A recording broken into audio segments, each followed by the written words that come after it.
ஆண்டவராகிய இயேசு கிறிஸ்துவின் நாமம் மகிமைப்படுவதாக. இந்த நாளிலும் கூட நம்முடைய தியானத்திற்கென்று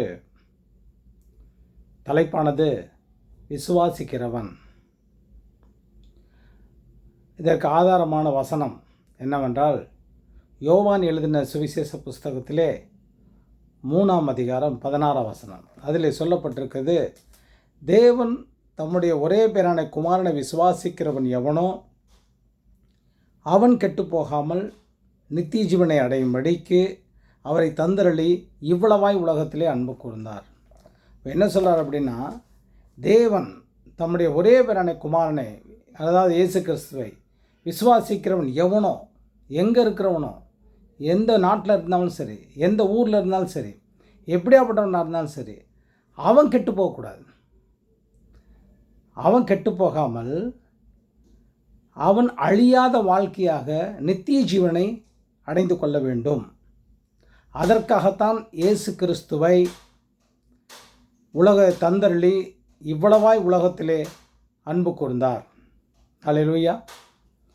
அப்போது அதான் தேவன் தம்முடைய ஒரே பேரான குமாரனை விசுவாசிக்கிறவன் எவனோ அவன் கெட்டு போகக்கூடாது. அவன் கெட்டு போகாமல் நித்திய ஜீவனை அடையணும். அடைஞ்சு அதற்காகத்தான் இயேசுவை தந்தரளி இவ்வளவாய் உலகத்திலே அன்பு கூர்ந்தார். இப்போது இந்த விசுவாசிக்கிறான் பார்த்தீங்களா, இயேசு கிறிஸ்துவை விசுவாசிக்கிறல்ல, அவனுக்கு எப்படி அவன் விசுவாசிக்க முடியும் அப்படின்னா, அதில் எழுதியிருக்கிறது, விசுவாசிக்கிறவனுக்கு கிடைக்கும் அதிகாரம். விசுவாசிக்கிறவனுக்கு கிடைக்கும் அதிகாரம். இயேசு கிறிஸ்து அதுக்கு ஆதாரமாக யோவான் எழுதின சுவிசேஷ புஸ்தகம் 1:12 சொல்லப்பட்டிருக்கு. அதாவது என் நாமத்தின் மேல், அதாவது இயேசு கிறிஸ்துவின் நாமத்தின் மேல் விசுவாசம் உள்ளவர்களாய் இயேசுவை ஏற்றுக்கொண்டவர்கள் எத்தனை பேர்களோ அத்தனை பேர்களும் தேவனுடைய பிள்ளைகளாகும்படி அவர்களுக்கு அதிகாரம் கொடுத்தார். இப்போ முதலாவது என்ன சொல்கிறார் அப்படின்னா, நீ இயேசு கிறிஸ்துவை ஏற்றுக்கொண்ட உடனேயே அவருடைய பிள்ளைகள் ஆகும்படி அதிகாரம் உனக்கு கிடைக்கிறது. அந்த அதிகாரம் கிடைக்கிறபடினாலே அந்த இயேசு கிறிஸ்து தெய்வமாக ஏற்றுக்கொண்ட எல்லாருக்கும் அந்த அதிகாரம் கிடைக்கிறது. ஆனால் சுபாவம் மாறி இருக்கிறதா? அதிகாரம் வந்துருச்சு, நான் இயேசு கிறிஸ்துவை தெய்வமாக ஏற்றுக்கொண்டு இருக்கிறேன், இந்த அதிகாரம் வந்துருச்சு. உதாரணமாக, பெரிய ஒரு பணக்காரங்க வீட்டில் ஒரு பிள்ளை பிறந்துருச்சு அப்படின்னு சொன்னால், அந்த குழந்த பிறந்தவொன்னே அந்த வீட்டுடைய சொத்து, அந்த வீட்டுடைய அதிகாரம் முழுசுமே அது வளர வளர வளர அதுக்கு கொடுக்கப்படும். ஆனால் வருங்காலத்திலே அந்த வீட்டு முதலாளியுடைய அப்பாவுடைய சுபாவம் அவனுக்குள் காணப்பட வேண்டும். இப்போ நான் இயேசு கிறிஸ்துவை ஏற்றுக்கொண்டிருக்கிறேன். இயேசு கிறிஸ்துவை ஏற்றுக்கொண்டதினாலே இயேசு கிறிஸ்துவனுடைய சுபாவம் எனக்குள் வெளிவரணும். இப்போ உதாரணம் சொன்னோம்னா, வெளிநாடுகளில் ஒரு மனிதன் இருந்தான். அவன் பேரே என்ன தெரியுங்களா? கொடுமைக்காரன். அவனை அப்படி தான் கூப்பிட்றாங்க, கொடுமைக்காரன் தான் கூப்பிடுவாங்க. இப்போது இந்த கொடுமைக்காரன் என்ன செஞ்சான் அப்படின்னா, வேறு அவன் இது வெளிநாட்டில் நடந்தது, நம்ம நாட்டில் நடந்ததில்லை. அவன் வேறு நாடுகளுக்கு போய் என்ன செய்வான் அப்படின்னா, இந்த அடிமைகளை பிடிச்சிட்டு வந்து அடிமைகளை என்ன செய்வான், விலைக்கு வாங்கிடுவான். விலைக்கு வாங்கி, இது ஏறக்குறைய ஒரு 800 ஆண்டுக்கு முன்னாடி நடந்த சம்பவம். விலைக்கு வாங்கி அடிமைகளை வாங்கி அவன் கட்டி கப்பலுக்கு அடியில் போட்டுருவான். கப்பலுக்கு அடியில் போட்டு அவன் என்ன பண்ணுவான், அது நம்ம லாரியில் மூட்டை ஏற்றுற மாதிரி ஏற்றி உள்ளே போட்டு இது பண்ணிடுவான். அப்போது 5-6 பேர் சேர்த்து கட்டிடுவான். இப்படி இது அதை அவங்கள கொண்டு போய் பல நாடுகளில் என்ன பண்ணுவான், விற்றுருவான். இது அவனோட தொழில், இதை அவன் வேலை நடத்திட்டு இருந்தான். அதனால் அவனை பார்த்தா பயங்கர கொடூரக்காரன்னு பார்ப்பாங்க. அவனை பார்க்கும்போது எப்படி பார்ப்பாங்கன்னா, ஐயோ பயங்கரமான கொடுமைக்காரன், அப்படின்னு சொல்லுவோம். அப்படி ஒரு மனிதனாக அவன் வாழ்ந்து வந்தான். கொஞ்சோண்டு இரக்கமே கிடையாது அவனுக்கு, கொஞ்சம் இரக்கம் கூட கிடையாது. எந்த விதமான ஒரு இரக்கத்துக்குண்டான துளி கூட கிடையாது. அப்போ ஒரு நாள் என்னாச்சு, ஆண்டவராக இயேசு கிறிஸ்துவை சந்திச்சிட்டான். ஒரு நாள் தேவனுடைய வார்த்தைகள் மூலமாக, சம்பவங்கள் மூலமாக ஒரு நாள் இயேசுவை சந்தித்தான். சந்தித்த உடனே என்ன நடந்தது அப்படின்னு சொன்னால், முதலாவது அவன் தன் செய்கிற குற்றத்தை உணர்ந்தான். குற்றத்தை உணர்ந்து தான் ஒரு நீச பாவி என்று அறிக்கை செய்தான். அதாவது இது கூட பத்தாது, இன்னும் கேவலமாக என்னை சொல்லணும், ரொம்ப கேவலமானவன் நான், இப்படி ஒரு காரியத்தை நான் செஞ்சுருக்கிறேன் என்று சொல்லி என்ன செஞ்ச, நேரம் அரசாங்கத்திட்ட போய் இந்த அடிமைகளே தேசத்தில் இருக்கக்கூடாது, நாட்டில் உலகம் முழுசுமே அடிமைகளே இருக்கக்கூடாது என்று சொல்லி போராடினான். போராடி அவன் செய்தது தான் இன்றைக்கு வரைக்கும் அடிமைகள் கிடையாது உலகத்தில், எந்த உலகத்துலையுமே கிடையாது, எந்த நாட்டிலையும் கிடையாது, அடிமைகள் கிடையாது. அப்போது இப்படி செஞ்சு என்னன்னு எந்த அந்த அடிமை தொழிலே இல்லை, அப்படி செஞ்சிட்டான். அதுக்கப்புறம் என்னாச்சு அப்படின்னா, கொஞ்ச நாள் ஆனவுடனே அவன் வேதத்தை கற்றுக்கொண்டு கர்த்தருக்கு உண்மையாக இருந்து அவன் பாஸ்டாக மாறிட்டான். அவன் சொன்ன ஒரே வார்த்தை என்ன தெரியுங்களா, இந்த கொடூரமான நீச பாவியை இயேசு ரட்சித்தாரே. ஒரு புறம்பான மனிதனாக, ஒழுக்கமில்லாத மனிதனாக, ஒரு வேதனைக்குரிய மனிதன், மற்றவங்களுக்கு வேதனை தருகிற மனிதனாக வாழ்ந்து வந்தேன்.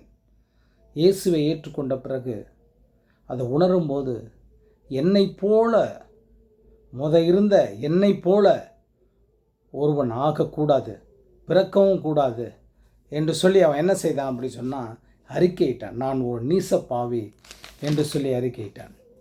ரெண்டாவது இன்னொரு விஷயம் நம்ம பாருங்கள், அவன் இயேசு கிறிஸ்துவை ஏற்றுக்கொண்டவர்கள் எத்தனையோ பேர்கள் இருக்கிறாங்க. ஆனால் அவர்கள சுபாவம் மாறி இருக்கா இல்லையா அப்படின்றது அவனுடைய நடவடிக்கையில் கண்டுபிடிச்சிடலாம். ரெண்டாவது, இதுக்கு முன்னாடி பிசாசுக்கு தெரியும் இவன் இயேசு கிறிஸ்துவை ஏற்றுக்கொண்டிருக்கிறான், இயேசு கிறிஸ்துவ தெய்வமாக ஏற்றுக்கொண்டிருக்கிறான் அப்படின்னு சொல்லிகிட்டு இருக்கான், இது உண்மையா இல்லையா அப்படின்னு அவனுக்கு தெரியும். ஒரு முறை அப்போஸ்தலர் நடவடிக்கைகள் 19ஆம் அதிகாரத்தில் 14-15 பார்த்தீங்கன்னா, தேசாந்திரிகளாக திரிகிற யூதர்கள், அவங்க மந்திரவாதிகளாக இருந்தாங்க.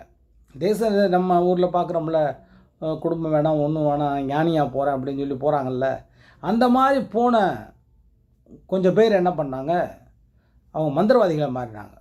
மந்திரவாதிகளை மாறின உடனே என்னாச்சு, ஒரு ஊருக்குள்ளே போனாங்க. அந்த ஊருக்குள்ளே போனோன்னு பார்த்தீங்கன்னா, ஒரு பிசாசு பிடிச்ச ஒரு 2-3 பேரை கூப்பிட்டு வந்தாங்க. கூப்பிட்டு வந்து பிசாசு துரத்த சொன்னாங்க. அப்போ இவங்க என்ன பண்ணாங்க, கர்த்தராகிய இயேசு கிறிஸ்துவின் நாமத்தினாலே நீங்கள் போங்கள், பவுல் சொல்லுகிற கர்த்தராகிய இயேசு கிறிஸ்து நாமத்தினால் நீங்கள் போங்கள் அப்படின்னு சொல்ல. அப்போ அந்த பிசாசு திருப்பி கேட்டுச்சு, இயேசுவை எனக்கு தெரியும், பவுலையும் எனக்கு தெரியும், நீ யாரா அப்படின்னு சொல்லி கேட்டுச்சு. அப்போ அவங்களுடைய வாழ்க்கையில் இயேசு இல்லை, பேருக்கு யூஸ் பண்ணிக்கிறாங்க. அடுத்து பார்த்தீங்கன்னா, அவங்கள சும்மா விடலை, அவங்களோட அந்த ட்ரெஸ்ஸெல்லாம் உரித்து எடுத்துட்டு கொலவீர அவங்கள விரட்டி அடித்து பிசாசு விரட்டி விட்டுருச்சு. ஆக இப்படி செஞ்சது. அப்போது ஒருவன் அவனுடைய பிள்ளைகள் ஆனால் அது அவனுடைய சுபாவத்தில் வெளிப்படும். ரெண்டாவது, பிசாசுக்கு தெரியும். மூன்றாவது, அவனுடைய வாழ்க்கை நடைமுறை மாறும். அடுத்த ரெண்டாவது, எவனோ அவன் கெட்டு போகாமல், முக்கியமான விஷயம், எவனோ அவன் கெட்டு போகாமல், அவன் கெட்டு போகக்கூடாது. யாரோ ஒருவன், எந்த நாட்டை சேர்ந்தவனாக இருந்தாலும் சரி, எப்படியாப்பட்டவனாக இருந்தாலும் சரி, மாடியில் வாழ்கிறவனாலும் சரி, மற்ற மண் தரையில் வாழ்கிறவனாலும் சரி, குடிசையில் வாழ்கிறவனாலும் சரி, கோபுரத்தில் வாழ்கிறவனாலும் சரி, யாராக இருந்தாலும் சரி, அவன் கெட்டு போகக்கூடாது அப்படின்னு சொல்லிட்டு, இந்த கெட்டு போகிறதுனா என்ன அப்படின்னா, அழிந்து போகிறது. கெட்டு போகாமல் என்று சொன்னால் அதுக்கு அர்த்தம் என்ன அப்படின்னா, அழிந்து போகக்கூடாது, அழிந்து போக மாட்டாங்க. இந்த அழிந்து போக மாட்டதுக்கு சரியான பதம் பார்த்தோன்னா, அவங்க நரகத்திற்கு போக மாட்டாங்க, நரகத்திற்கு போக மாட்டாங்க. இதில் எந்த மாற்றமும் கிடையாது. ஆண்டவராகிய இயேசு கிறிஸ்துவை தெய்வமாக ஏற்றுக்கொண்ட ஒரு மனிதன் கூட நரகத்துக்கு போக மாட்டான். ஆனால் அவன் உண்மையாக இருக்க வேண்டும், பரிசுத்தமாய் வாழ வேண்டும். இயேசு கிறிஸ்துவை ஏற்றுக்கிட்டு பழைய மனுஷனைப் போல ஏற்கனவே ரட்சிக்கப்படாத இயேசு கிறிஸ்துவை ஏற்றுக்கொள்வதற்கு முன்னாடி வாழ்ந்த மனிதன் போல் வாழ்ந்தான் என்று சொன்னால் அவனுடைய ரட்சிப்பை கேள்விக்குறியாக போயிடுது. அதனால் இயேசு கிறிஸ்துவை ஏற்றுக்கொண்டவர்கள் உண்மையாய் வாழணும், பரிசுத்தமாய் வாழணும். 2ஆம் காரியம். 3வது, நித்திய ஜீவனை அடையும்படி, அழியாத வாழ்க்கையை அடையும்படி அப்படின்னு சொல்லி. இந்த நித்திய ஜீவன் என்று சொன்னால் என்றென்றைக்கும் நிலைத்து இருக்கிறது, என்றென்றைக்கும் நிலைத்து இருக்கிறது. ஒரு மார்க்கத்தில் மோட்சம் அப்படி சொல்கிறாங்க, கிறிஸ்தவத்தில் பரலோகம் அப்படின்னு சொல்லி சொல்கிறாங்க. அதாவது அந்த மோட்சத்துக்கு போகிறதுக்கு, பரலோகத்துக்கு போகிறதுக்கு இயேசு கிறிஸ்துவின் நாமத்திலே நீ விசுவாசம் வைத்தால்தான் போக முடியும். வேறு எப்படி எந்த ரூட்டும் கிடையாது. ஏன் அப்படின்னா, அந்த இயேசு சாமி நல்ல மேய்ப்பனாக இருந்து உலகத்தில் இருக்கிற ஆடுகளுக்கெல்லாம் தன் ஜீவனை கொடுத்திருக்கிறார். உலகத்துக்கெல்லாம் மனிதருக்கும், எந்த நாடு மனிதனும் சரி, அவன் நம்பினாலும் சரி நம்பாட்டியும் சரி, அவன் இயேசுவை ஏற்றுக்கொண்டாலும் சரி ஏற்றுக்கொள்ளனாலும், எப்படியாப்பட்ட மனிதனாக இருந்தாலும் சரி, அவன் அவனுக்காக ஜீவனை கொடுத்து விட்டார். 1. 2வது, ஆனால் அவன் அந்த ஏற்றுக்கொண்டு இதில் விசுவாசிகளாகி, 100 பேர் இருக்காங்கன்னா 10 பேர் நம்புகிறாங்கன்னு வச்சுங்க, விசுவாசிக்கிறாங்கன்னு வச்சுங்க, அவங்க என்ன பண்ணுறாங்க, அவருடைய சத்தத்துக்கு கீழ்ப்படுகிறாங்க, அவருடைய சத்தத்திற்கு கீழ்ப்படுகிறாங்க, அவருடைய சொல்லுக்கு கீழ்ப்படுகிறாங்க. 1. 2வது, அவர்களை இயேசு அறிந்திருக்கிறார், அவர்களை இயேசு அறிந்திருக்கிறார். 3வது, இயேசு கிறிஸ்துக்கு பின்னாக அந்த இயேசுவை நம்புகிறவர்கள் போகிறார்கள். அது ஆடுகள், அவருடைய ஆடுகள், அவருக்கு பின்னே போகிறார்கள். 4வது, அவைகளுக்கு அவர் அழியாத வாழ்க்கையை தருகிறார். உலகத்தில் இருக்க மனிதர்களுக்காக பாவத்தை போக்கும் பலியாக இயேசு கிறிஸ்து ஜீவனை சிலுவையில் கொடுத்துட்டார். 1. 2வது, இப்போ நான் அதை விசுவாசிக்கிறேன், நான் ஏற்றுக்கொண்டேன், அதனால் அவர் பின்னாடி செல்கிறேன், அவர் சத்தத்துக்கு செவி கொடுக்குறேன், அவர் பின் செல்கிறேன். எனக்கு என்ன செய்கிறார் அப்படின்னு சொன்னால், என்னை அவர் அறிந்திருக்கிறார், எனக்கு என்ன செய்கிறார் அப்படின்னா அழியாத வாழ்க்கையை கொடுக்குறார். அடுத்தது சொல்கிறார், அது ஒரு காலம் கெட்டு போக மாட்டாங்க, ஒரு காலம் என்ன பண்ண மாட்டாங்க, கெட்டு போக மாட்டாங்க. கடைசியாக அதில் சொல்லப்படும் ஒரே பேரான குமாரன் அப்படின்னு சொல்லி சொல்லப்படுது. ஒரே பேரான குமாரன் அப்படின்னா ஒருத்தர் தான், வேறு யாருமே கிடையாது. அவருடைய குமாரன் என்று சொல்லி ஒருத்தர், ஆண்டவராக இயேசு கிறிஸ்து மாத்திரம்தான் நம்மை மோட்சத்துக்கு கூட்டி போக முடியும். வேறு யாரும் மோட்சத்துக்கு கூட்டி போக முடியாது. அதாவது ஏன்னா அவர் தான் நம்ம பாவத்துக்கு கிரயம் செலுத்தி, நாம் செய்த பாவங்கள், இன்னொருகள் செய்த பாவங்கள், நாம் செய்த பாவம் எல்லாத்துக்கும் கிரயம் செலுத்தி நம்மை மீட்டெடுத்திருக்கிறார். நம்மை மீட்டெடுத்து என்ன செய்திருக்கிறார், நம்மை ஆசீர்வதித்து வழி நடத்துகிறார். அப்போ அந்த இயேசு கிறிஸ்து தான் மோட்சம் அழைத்துக்கொள்ள செல்ல முடியும். வேறு யாராலையும் என்ன செய்ய முடியாது, அழைத்துக்கொள்ள முடியாது. வேதத்தில் வேறு யாரும் சொல்லவில்லை, வேறு யாரையும் காண்பிக்கவும் இல்லை. தெளிவாக வேதம் அந்த ஆதியாகமம் முதல் வெளிப்படுத்தல் வரைக்கும் வேறு யாரையும் சொல்லவில்லை. ஆண்டவராக இயேசு கிறிஸ்துவை மாத்திரம்தான் அதை பழைய ஏற்பாடில் மறைமுகமாக சொல்லிக்கொண்டே வருகிறது. புதிய ஏற்பாடில் நேரடியாக இயேசு கிறிஸ்து வருகிறார், நானே ஜீவ அப்பம் அப்படின்னு சொல்லார், நானே உங்களுக்காக நல்ல மேய்ப்பன் அப்படின்னு சொல்லி இயேசு கிறிஸ்து சொல்கிறார். நல்ல மேய்ப்பன் தன் ஆடுகளுக்காக ஜீவனை கொடுக்கிறான் என்று சொல்லி சொல்கிறார். ஆகையால் இந்த நாளிலும் கூட நாம் தெரிந்து கொண்ட வார்த்தைகள் என்ன அப்படின்னா, அது தேவன் தம்முடைய ஒரே பிரானை குமாரனை விசுவாசிக்கிறவன் எவனோ அவன் கெட்டு போகாமல் நித்திய ஜீவனை அடையும்படி அவரை தந்தரளி இவ்வளவாய் உலகத்திலே அன்பு கூர்ந்தார். அப்போ என்ன அர்த்தம் அப்படின்னா, தன்னை விசுவாசிக்கிறவன் எவனோ அவன் கெட்டு போகக்கூடாது, நித்திய ஜீவனை அடையணும் அப்படின்னு சொல்லிட்டு இயேசு கிறிஸ்து உயர்த்தப்பட்டார். இதை நாம் மறந்துவிட வேண்டாம். கர்த்தர் நம்ம வழி நடத்துவாராக. செபிப்போமாம். அன்பின் பிதாவே, வானத்திற்கும் பூமிக்கும் ஆண்டவராய் இருக்கிறவரே, அப்பா உம்முடைய இரக்கங்களுக்காய் நாங்கள் நன்றி செலுத்துகிறேன். தேவரீர், உம்முடைய வார்த்தைகள் தேனிலும் தேன் கூட்டிலிருந்து ஒழுகும் தெளித்தேனுகளுமாய் இருக்கிறதுக்காய் ஸ்தோத்திரம் ஆண்டவரே. கர்த்தாவே, உம்முடைய இரக்கங்கள் பெரிதாண்டவரே. அப்பா, ஒரு பாவியாக, நீச பாவியாக அடியனையும் ரட்சித்த தேவன் ஆண்டவரே.